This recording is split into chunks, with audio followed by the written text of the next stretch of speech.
told you to stop! Cut that lawn properly right now! I'm helping the homeowner, and I'm not destroying what matters. Who gave you the authority to ignore my direct orders? The voice echoed across the front lawn, cutting through the noise of my lawnmower.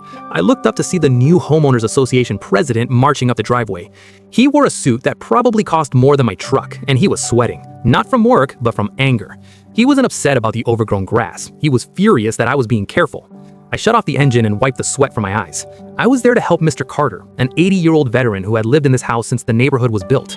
The yard was a mess. The grass was waist-high, vines were climbing up the brickwork, and the hedges looked like a jungle. But there was one spot, a small circular patch of wild roses near the front porch that I had purposely mowed around. To the HOA president, it looked like weeds. To Mr. Carter, it meant everything.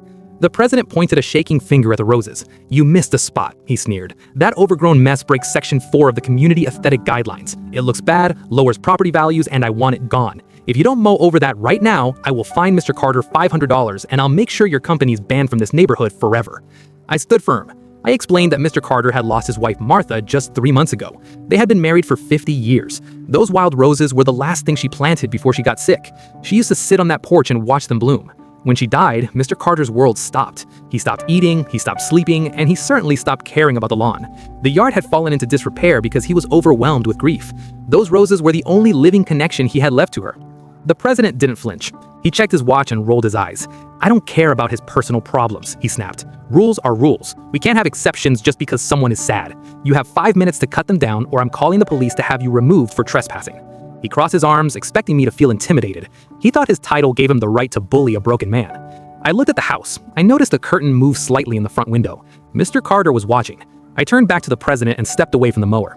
"Sir, I have cleared the driveway. I have trimmed the hedges. I have removed 1,000 pounds of debris today. I am restoring this home, but I am not going to destroy that man's heart."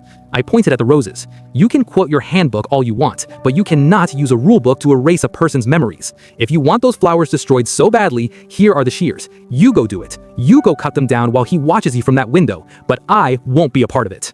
The president stared at the shears in my hand. He looked at the window, then at the roses. For the first time, he looked uncomfortable. He realized that if he cut them, he would be the villain, not the enforcer.